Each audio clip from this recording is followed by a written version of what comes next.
하나의 단어 넣어보겠습니다. 이거는 시조예요. 조수로 된 시조입니다. 퇴락한, 제목이 장독입니다. 장독. 독. 우리가 독이자고, 독이라고 하죠. 독. 장독. 간장이나 된장, 고추장을 담아두는 독. 네. 퇴락한 빈 장독대.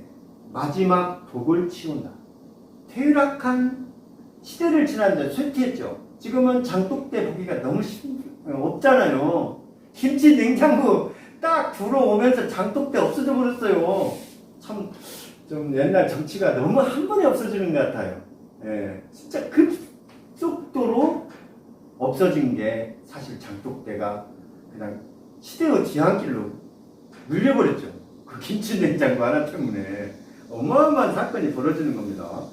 퇴락한 빈 장독대 마지막 독을 치운대요. 지금 딱 장독대가 쭉 있었는데 이제 쓸모없는데 그게 하나가 뭐 나뒹굴고 있었는가 보죠. 이제 이것마저 치우는 거예요. 지금 배물린 유새 같은 가을볕 몸에 감고 위험 있는 기세지요. 유새는 배물린 유새니까요. 네. 조상 대대로. 그래서 이제 그 가을볕을 몸에 감았대요. 그 독 하나가. 금이 간 둥근 정막은, 여기서 가로 안에 들어가는 말은 둥근 정막입니다. 금이 간 둥근 정막은 끝내 한곳입니다. 아무 말이 없어요, 지금. 장독 하나가 있는데. 두 번째 수입니다. 슬하에 거두었던 그늘 다 분가하고. 어떤 종부가 계시는데 애들 다 근데 그걸 그늘이라고 표현했어요. 다 분가시켰어요. 곰삭은 메아리는 참 멋있네요. 곰삭은 메아리 참 멋있어요. 메아리도 곰삭았어요. 소금표로 쟁인 가설.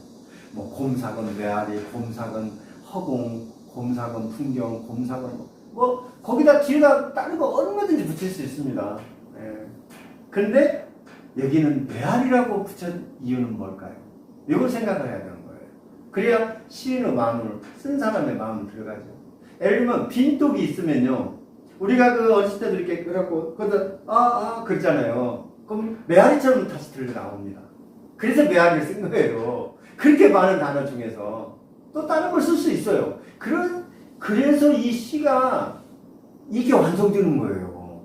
이 한 단어를 쓰기 위해서 이 시인은 얼마나 고민했을 거라고 생각하면 참 눈물 나는 거잖아요.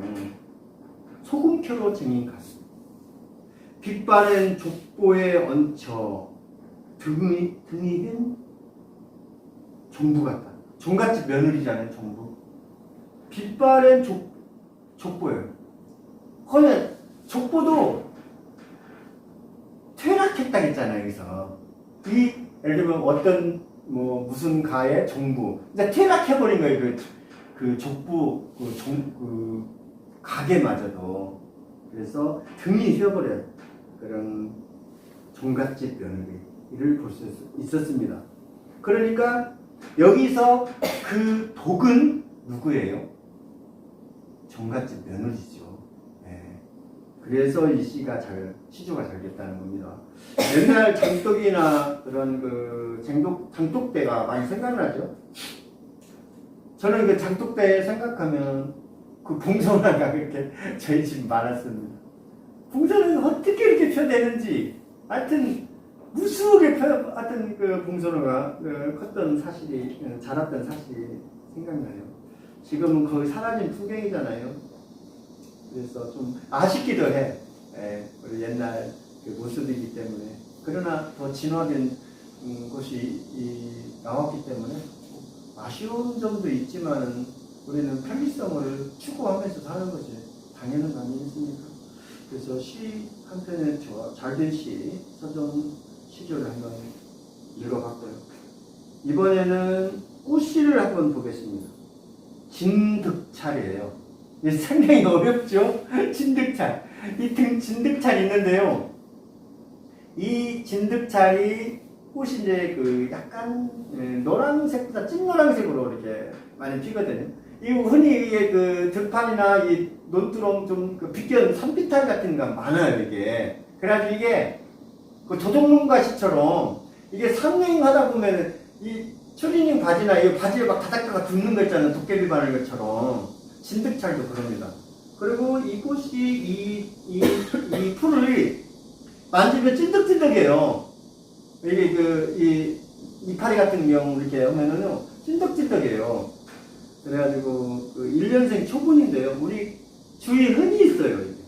근데 이름이 진득찰 해가지고 익숙치 않습니다. 그래서 이제 월세도 잘 달라붙고 하는데요. 어린 수는 이게 나물로도 먹고요. 고혈압, 간장, 뭐 구안화사 뭐 이런 데 굉장히 좋다 보니까 그 좀 마르면요 좀 자풀이기 때문에 배에다가 말려서 차로도 끓여 먹고요. 그렇게 주전자에다 끓여 먹으면 아주 좋다 보니까 한번 봐놓으시기 바랍니다. 진득찰 한번 보겠습니다. 저 살가운 자세에서 살가운 상냥하고 부드러운 거죠. 빈자리조차 아름답다. 세찬 바람에 한 번쯤 주저앉아 봤다면 우리가 살면서 그랬잖아요. 세찬 바람에 한 번쯤 다 주저앉아 봤잖아요. 예. 안 본 사람이 어디가 있겠습니까? 인생이라는 주저앉고 일어나고 주저앉고 일어서고 그러는 건데요. 평탄한 인생은 이 세상에 아무도 없어요. 그 평탄하게 만들어 놓지는 않았습니다. 세찬 바람에 한 번쯤 주저앉아 봤어요.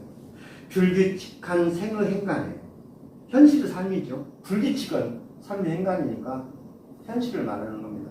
밑줄 긋지 않았으리라. 유면했던 일과 유면당했던 일. 내가 유면한 사람과 나를 유면한 사람. 나를 유면한 것들과 내가 유면한 것들. 이제 그거예요. 이르 불만을 돌보듯. 불만을 그래도 돌봤어. 꽃의 방향으로 아침이 오는다. 꽃의 방향으로 아침이 온대요. 근데 이제 우리는 글을 쓰라면 이렇게 하죠. 빛의 방향으로 꽃이 웃는다. 이게 익숙한 구문이잖아요. 그런데 이로 뒤집었어요. 꽃의 방향으로 아침이 웃어도 아무 이상한 것이 없는 겁니다. 바로 시가 이런 데 매력이 있는 거예요. 낯설기가 다른 데 있는 게 아니에요. 자, 답은 213입니다. 꽃의 방향으로 아침이 웃는다. 끈적끈적한 하게 옮겨 다니는 그늘과 그늘조차도 끈적끈적해요. 이 나무가 끈적끈적해요. 이 풀이. 소리 없이 주변을 필사하는 향기. 주변을요 필사를 한대요. 항시 이게 향기가 주변을 필사 100개 쓰는 거예요. 주변을 다. 이음새 없는 저교가 무성하게 부풀었다. 이음새. 두 물체를 잇는 어떤 모양새를 이음새라고 하는 겁니다. 떠도는 묵독이 꽃으로 피면 속으로 그를 읽는 거죠. 모든 과거가 빛속으로 커밍아웃 된다. 커밍아웃이 두 뜻이 있는데요. 하나는 좀 무시무시한 뜻이 있어요. 커밍아웃. COMINGOUT거든요. 이거는 뭐냐면 자신이 동성애자임을 다른 사람에게 자신이 말해주는 거예요.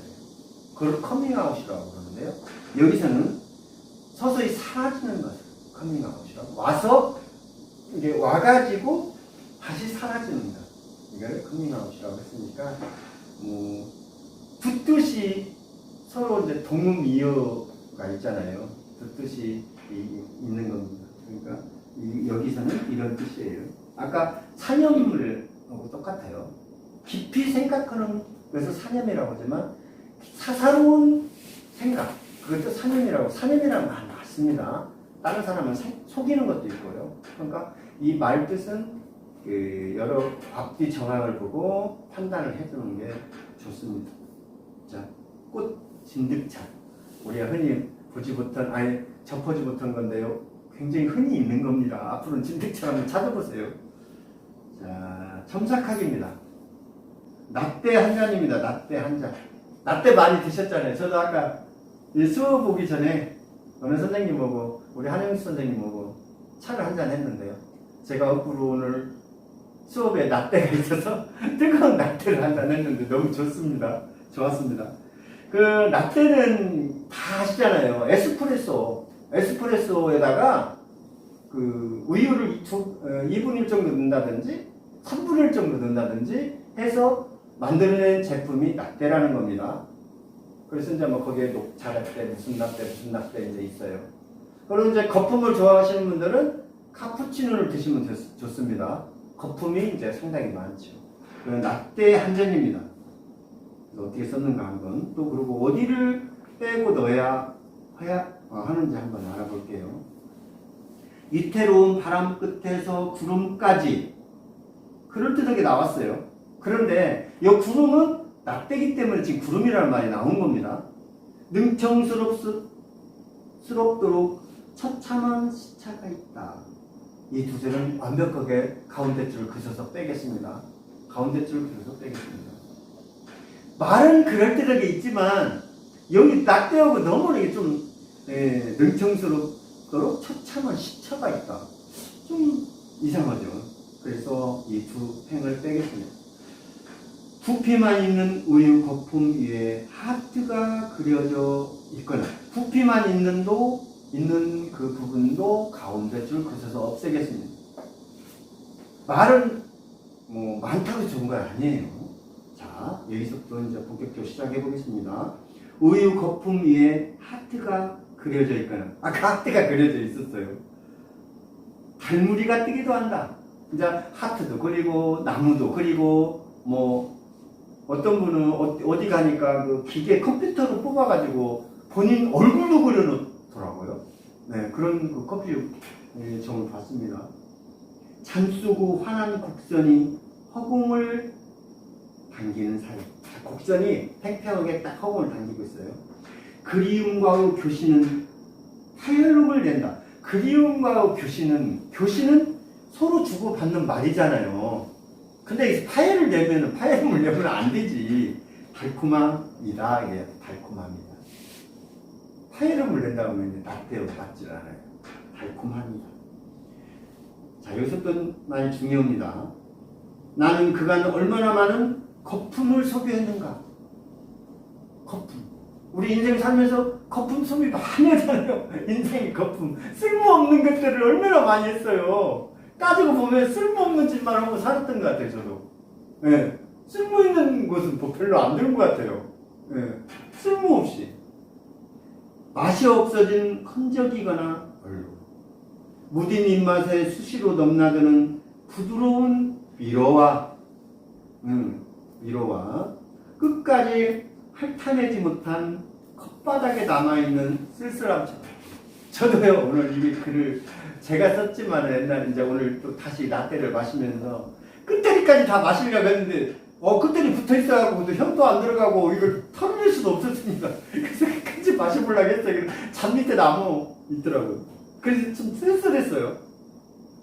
구겨지거나 차곡차곡 쌓여버려지는 마지막이라는 거품들.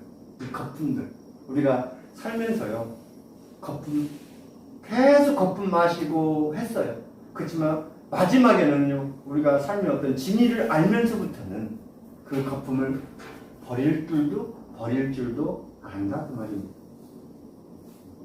믿지 않겠지만 인생이라는 밀선은 위에 미러가 있었잖아요. 밀선은 안 맞는 말이에요. 믿지 않겠지만 인생이라는 비밀은 이게 더 훨씬 좋습니다. 믿지 않겠지만 인생이라는 비밀은 거품 속에 존재하는 빛의 깊이가 아니겠는가. 참 멋있는 것 같아요. 제가 썼는데 거품 속에도 어떤 존재가 들어있었어요.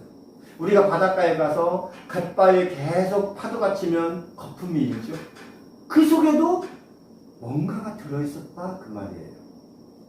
그렇다 해서 거품이라 해서 다 나쁘게 생각하거나 그러면 안 된다 그 말이죠.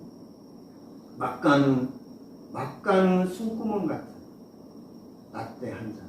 라떼 한 잔을 마시면요, 숨구멍이 좀 튀는 그런 느낌을 받았습니다. 나는 지금 거품을 충전하는 중이다. 제일 마지막에 더 멋있죠. 거품을 충전하는 거예요. 우리는 인생이라는 것이. 인생, 그래서 우리는 구름이라고도 얘기하고 흐르는 강물이라고도 얘기하잖아요. 그리고 인생, 무상이라고도 얘기를 합니다. 그리고 인생은 덧없다고 얘기합니다. 거품을 했기 때문에 그러는 거예요. 그렇다 해서 거품을 나쁘다고 할 수는 없습니다. 이렇게 봤는데요.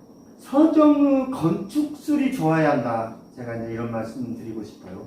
서정의 건축술이 좋아야 좋은 시를 생산할 수 있습니다. 역설적으로 사소하고 부드럽고 느리고 오래된 것들이 여전히 우리를 살게 하거든요. 그런 옛날 것이라고 해서 우리를 다 버리는 게 아니에요. 옛날 것의 바탕에서 우리는 아까 말한 김치 냉장고와 장독을 비교할 수 있습니다. 그렇다고 장독을 나쁘다고 할 수 없어요. 그렇다고 해서 그건 버려야 한다고 우리가 할 수 없습니다. 장독, 김치 냉장고가 아무리 훌륭해도 자연의 장독을 따라갈 수는 없는 거거든요. 우리가 편리성 때문에 그러는 거죠. 라떼를 통해서 우리의 삶을 한번 살짝 들여다봤습니다. 자, 마지막인데요.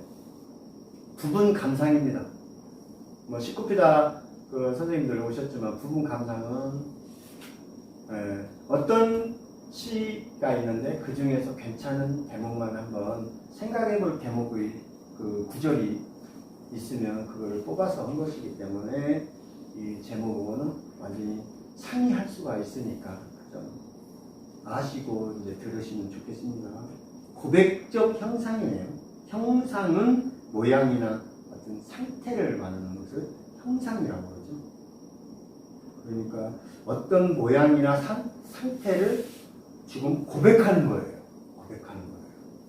무엇을 고백하는가 보겠습니다. 지금 달이네요. 달은 자신의 한쪽을 찢어 터져나온 향기로 달빛이죠. 끊임없이 하늘의 저편을 메우고 있다. 한쪽을 찢어서 하늘 저편을 메우고 있대요. 그래서 이거를 고백적 형상이라고 그랬습니다. 상당히 형이산학적이에요. 통일론입니다. 통일론. 이건 상당히 좋은 시예요. 통일론. 붉고 푸른색 옷을 입고 있었을 뿐 전선을 속은 전기선이에요. 모두 노란색 구리했다. 너무 멋진 것 같아요. 이 우리가 천장이나 이런 데 보면요. 전기선 두 가닥이 오잖아요. 거기는 반드시 파랑이나 빨강 이렇게 표시되어 있어요. 투색으로 표시되어 있어요. 검은이나 뭐 그렇게. 근데 여기서는 붉고 푸른색. 대체적으로 붉고 푸른색입니다. 네. 그래서 그 전선 속은 그러나 한 민족이에요. 노란. 구리 그걸 피부 같은 것을 까봤더니 노란 구리였어요. 우리는. 네, 노란 구리. 북은 빨간색이고 남한은 파란색인데 사람은 똑같은 구리처럼 노란색이었다. 그 말입니다. 평화입니다. 아시겠죠? 노랑이 왜 노랑인지 평화입니다. 붉고 파라는 것은 이념이고요. 시에서 노란색은 평화입니다. 그래서 노란 고리였다. 이렇게 너무 잘 됐죠? 시가요. 짧지만 당신은 당신입니다. 참 제목도 멋있어요. 저도 이런 제목 한번 써보고 싶어요. 당신은 당신. 참 좋은 것 같아요. 새들의 울음은 새들이죠. 새들은요 자기 울음으로 짝을 찾잖아요. 우리가 외가리라든지 이렇게 한 마리씩 저녁 때 되면 한 마리씩 들어갑니다. 저 짝을 어떻게 찾지? 근데요 그 외가리나 황새나 높이 떠가지고요 깔깔 한번 울으면요 반경에 몇십 킬로에 있는 암컷이나 수컷이 찾아낸대요. 바로. 우리는 못 찾잖아요. 인간은. 만약에 20km 떠들리는 사람은 어떻게 찾겠습니까? 못 찾죠. 근데 그 새들은 높이 혼자 날아가고 우리는 이롭다고 표현하지만 걔들은 이로운 게 아니에요. 그냥 거기 울고 있으면 울고 지나가 쭉 하면은 100km로 가면 100km 이런 반경 내에 있는 자기 짝을 찾을 수 있습니다. 네. 그래서 울음으로 그걸 나타내는 거죠. 새들의 울음은 그들의 이름이 돼요. 참새는 참새소리를 내고요. 뭐 다른 새들은 까치는 까치 소리를 내는 겁니다. 그래서 그 이름이 되는 거예요. 그래서 가치가 되는 거죠. 우리는 어떤 이름을 갖게 될까요? 그래서 우리는 이름이 다 있잖아요. 그런데 그 이름을 얼마나 멋지게 표현했냐면요. 원래 인간은 제 이름보다 나무 이름을 더 많이 부르는 종이잖아요. 맞는 말이죠. 너무 단순한 얘기를 써놨는데 시적으로 참 시적으로 써놨잖아요. 네. 나는 당신은 나의 이름을, 나는 다른 사람의 이름을 부르고 다른 사람은 나를 불러요. 그래서 새들에게 우리는 우리일까요? 이랬어요.